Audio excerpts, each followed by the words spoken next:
All right. Good morning, everyone. And thank you so much for joining us all here today. I am so sorry you missed that intro yesterday, but here you have it today. Today's shir should be Le'ilu Nishmas, our dear friend Menachem ben Yisrael Yaakov, as well as my dear aunt Rivka Bas Gavriel Tzvi, and the Refu Shalema Bekarov, Meshulam ben Sarah Rachel, and the Refu Shalema Miriam Bas Sarah. We are on page 45 in the article for those who are following along, and we're starting today chapter 1. Now, chapter 1 is extremely short.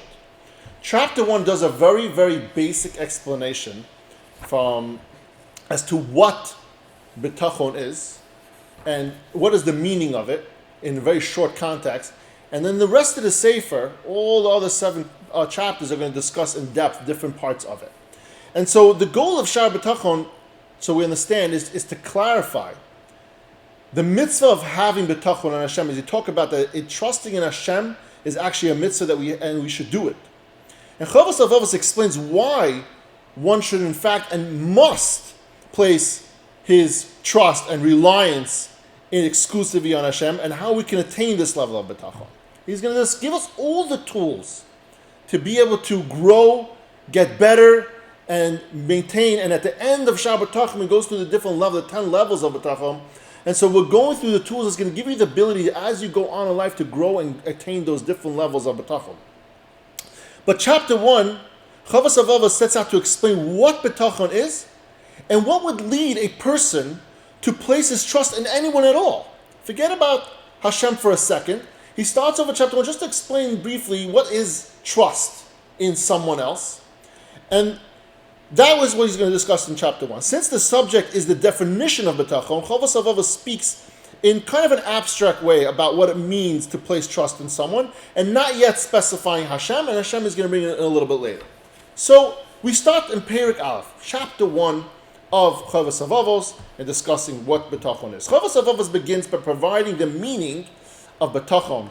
As mentioned in our introduction to this shab, the English equivalent of bitachon is trust, or more accurately, he says the word is reliance.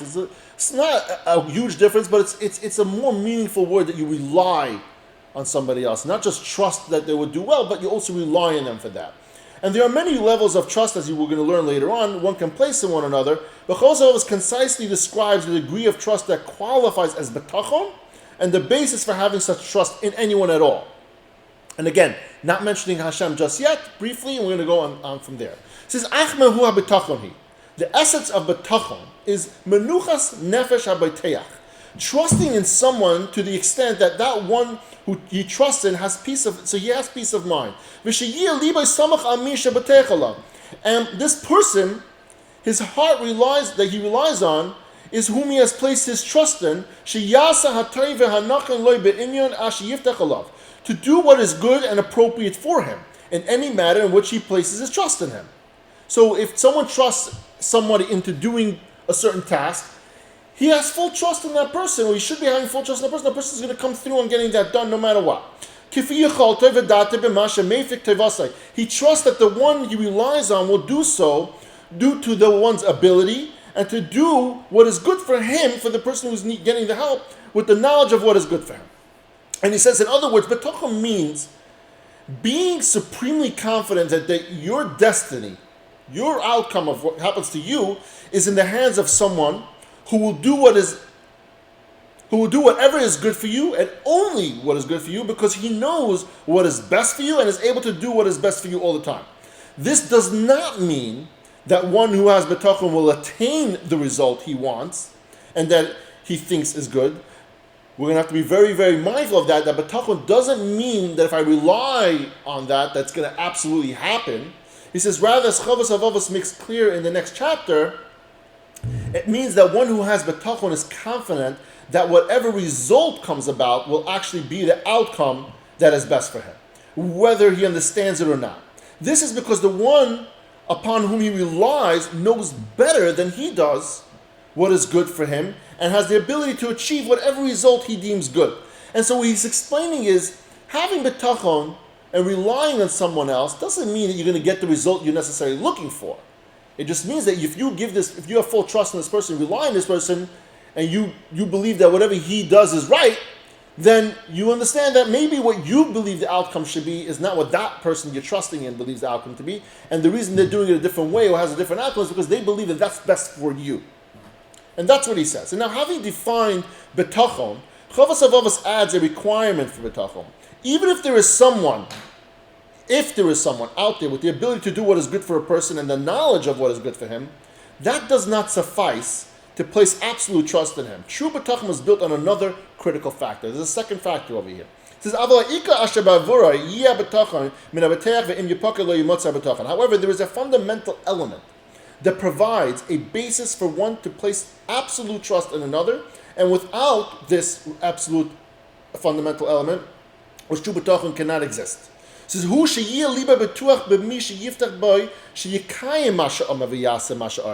the element is that one's heart must be confident that the one who he places his trust, because that individual has promised to take care of him, right, will keep his word and carry out which he is pledged to do. Even when someone knows what is good for you and is able to carry it out, it doesn't mean it's going to happen. Something can happen to that person that will not allow for the outcome to happen. The basis for placing trust in him is that he made commitment to do it and be trusted to keep his word. That is the idea of trust in someone else. And so he says, "V'yachshav alav hatoiv b'mashaloi hisna loy v'loy arva soy sheyaseu nadav v'chesed," and will even set his mind to think of other good things that he can do for him, things that he never even guaranteed he would have pledged to do for him, and carry them out as a favor of his kindness. He's saying that this person who you trusted in is going so far that he knows that what's good for you and that he will do anything that makes sense for you. And he might even go above and beyond what we even discussed, because he understands that certain things might come up that we didn't discuss, different nuances, but he's going to choose which nuance is right for you. Thus, the definition of bitachon is relying on a provider with complete confidence that he will provide whatever is good for the one depending on him, because he's able to do so and knows what is good for the person. Such reliance is dependent upon the provider being one who can be trusted to honor his commitment, to supply one's need, and who will go beyond his commitment whenever a situation calls for it. And if a person has such a provider, he can be at peace with the knowledge that he shall never lack what is good for him, which in essence of bitachon, this is the essence of bitachon. And in the next chapter, we're going to learn that only Hashem possesses this characteristic of provider described over here. That all these things we just discussed, you might know someone you trust in, but that person can't really guarantee you the outcomes. Maybe not the outcome you're looking for, but can't guarantee you they're going to go and do things for you, because something can happen to them as well. So therefore, they're not capable of being that true, ultimate bitachon that you have in a single person or thing or something. And so, he says, at the end of the day, we have something what we call, and we're learning over here, there's something called Hashem's pledge of sustenance, and that's where bitachon comes in. Bitachon is understanding that Hashem's going to do the best, and Hashem's also going to give us our basic sustenance. And he says, although here Chavos Avavos is merely defining the concept of what bitachon is, he's also laying out the foundation of bitachon in Hashem. For as he explains in the next chapter, only Hashem has the qualities needed in order to have bitachon in someone. Now, Chavos Avavos states that bitachon is also justified only if this one's provider will keep his pledge to sustain him and even go above and beyond the call of duty for that pledge. He talks about how that looks like. And this is all based on the understanding that the provider, this person that you're trusting in, has made such a pledge. Accordingly, one might wonder, where did Hashem give us this promise of him giving us his basic sustenance? And we're going to talk about this throughout the entire Chavos Avavos, that Hashem promised each and every person to give us basic sustenance. And he says the answer is twofold. First of all, Chavos Avavos says that many times in this Shaar you see that Hashem made every living creature, whether it's human, whether it's animal, whether it's a growing organism, it's guaranteed to receive food as it needs to survive for as long as it is destined to live. This is reflected in the pasuk that we see in Tehillim, which states, "Hu noisein lechem lachal basa kilo olam chasdai." He gives nourishment to all flesh, for his kindness endures forever. To which we add in Birchas Hamazon, we say, "Uchtuva yagadol tamalei chasalanu, va'ayach salanu mazon olam vad," and through his great goodness We have never lacked and will never lack nourishment forever and ever. Having created all flesh, how do we see from this pasuk that it means that Hashem gave us a basic sustenance? Because this pasuk talks about the flesh on this earth. Hashem created all that flesh. And so he's saying in the pasuk that what he created, he will keep on giving nourishment. That's where we bring proof, in the first fold of it, the first point of it, is that where you see that Hashem promised that basic sustenance and he's going to come through on that. The second one is, he says, in many places in the Torah, Hashem says that if we heed his word and keep his mitzvot, that if we don't do averos and we keep everything that do God's will, he will shower us with goodness and bless us with bountiful sustenance. This promise, however, is linked to our observing Hashem's commands, meaning that we have to do our mitzvahs, we have to refrain from doing averos. If we disobey him, we forfeit the right to reward and in fact become subject to severe consequences. But do those curses doom us to extinction? Does that mean if we do an avera that we're done, we're over with? He says, no, absolutely not. Hashem's kindness and mercy are all-encompassing. He is kind and merciful to all his creations, whether they deserve it or not. And thus, even when you incur his wrath, he visits us with strict judgment. He does not abandon us completely, but continues to sustain us. And he says, that's the difference between Hashem's mercy and another person. If you do trust in somebody else to give you something, to take care of you, you trust them wholeheartedly, but the minute that you do something against them that they don't like, they're done with you. They're not going to help you at all. They're definitely not going to go above and beyond the call of duty. But that's what he's saying. That's the beautiful part about Hashem. Even if you do averos, Hashem doesn't abandon you. He might punish you because you deserve it and that's for your good so that you can continue to grow as a yid. But Hashem is not going to abandon you completely and not going to give you anything. He's still going to provide you basic sustenance. You might have a harder time with things in your life, but that's Hashem's way of punishing you and showing you that you have to listen, you have to obey, you have to be a good yid. And that's the introduction to the entire Chavos Avavos. And that chapter 1, this is literally chapter 1, it's 2 pages. But that is what it is. We have to understand just what bitachon is and why it's only Hashem that we can trust in. And now, on that note, we have this week's Pasha. Pasha's Teruma. There's a beautiful 2-part Dvar Torah that I found. And it says over here, this week's Torah portion, we learned, this week's Pasha, it says that there's a list of 13 different materials that the Yidden in the Midbar had to bring in order to make the Mishkan. Yet, the Mishkan, one of the things that we needed to bring was the Shoham stones, the Avnei Shoham. The Avnei Shoham was listed on this list of 13, the second to the last one. So there's a question. Why are you listing one of the most important, most beautiful, most expensive items, most expensive pieces of material that you need for the Mishkan? Why is it listed so far down the list? Shouldn't it be number 1? He says a very, very beautiful lesson. He says, when it comes to physical endeavors in our life, the reward is almost never proportional to the amount of effort that we have invested in something. He says, lottery winners put a minimal effort, yet they have a tremendous amount of reward. Some people work hard day in and day out, they still struggle to make ends meet. They still can't afford the basic needs. But spiritual pursuits is where it differs. Spiritual pursuits don't work in the same fashion. You know, just because we work hard every single doesn't mean we deserve more of an income of someone who doesn't work hard. We see plenty of times people who work very, very little and yet they're billionaires. And then there are people that work 3 jobs a day, 7 days a week. They're just really working them to the bone, and they kind of make ends meet. And so he says, when it comes to spiritual things, it doesn't have the same kind of a system. He says, the Mishnah says that these types of endeavors, that reward is proportional to the effort. Whether we succeed or not is completely up to Hashem. And this is something actually we learned before.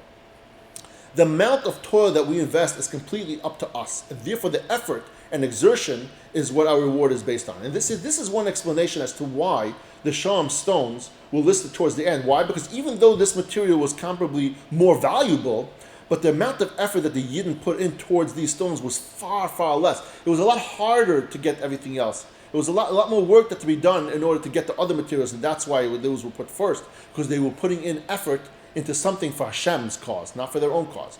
Therefore, the materials used where the Yidden invested effort were considered far more valued because of the effort they put into it.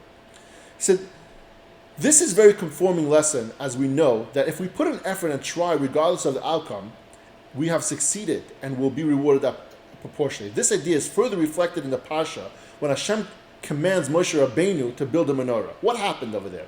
Hashem tells Moshe Rabbeinu, take the gold, and you have to hammer out a single piece of gold, a single ingot, to go ahead and hammer out the menorah. He tries, he can't do it, he goes back to Hashem. At the end, what does Hashem say? Hashem says, throw the gold into the fire. And what happened was when Moshe Rabbeinu threw it into the fire, out came a beautiful menorah that Hashem created. So does this mean that Moshe Rabbeinu failed his mission to build the menorah? He says, of course not. Our mission in life is not to succeed, since success is determined solely by Hashem. And we're going to learn that as we go through Shaar Habitachon for the second time. Hishtadlus has nothing to do with the outcome. We see from this week's Pasha when Moshe Rabbeinu throws the gold after he tries and tries and tries and he can't get it, and Hashem says, just throw it into the fire and I'll deal with it. And that is the point that he's trying to show us. Hashem is trying to show us. We need to do as Yidden our Hishtadlus, because that's what required of us. The outcome was never up to us. The outcome was never up to us to the point where it says, when we talk about later on in Shaar Habitachon, when we talk about mitzvos, schar for mitzvos. And what we talk about over there is that if someone has the ratzon and sets out to do a mitzvah, even if he doesn't succeed in completing that mitzvah, what happens? He gets schar for the full mitzvah. Why? We're going to learn over there. And this is from this week's parsha. Because you did what you could. Your mindset, your bechira was there to go and do the mitzvah. Moshe Rabbeinu tried. He tried to make the menorah. He couldn't make it happen. We as people have a shtadlus. We try to do whatever we need to do in order to be good yidden every single day, to do mitzvahs, to put food on the table, to go to daven, to do God's will. All those different things is our shtadlus. The outcome of our shtadlus is not up to us. Our physically able to do something is only up to Hashem. And that's what we learn from this week's parsha. And we're going to see as we go through Shaar Habitachon how more important that part is going to be. How we have to really sincerely internalize the bitachon. That bechira, we have choice, yes. Outcome is never up to us. Anything we do with our hands, physically, with our limbs, the outcome is never up to us, only up to Hashem. Thank you everyone for joining us today. Have a wonderful, beautiful Shabbos, and I love you all.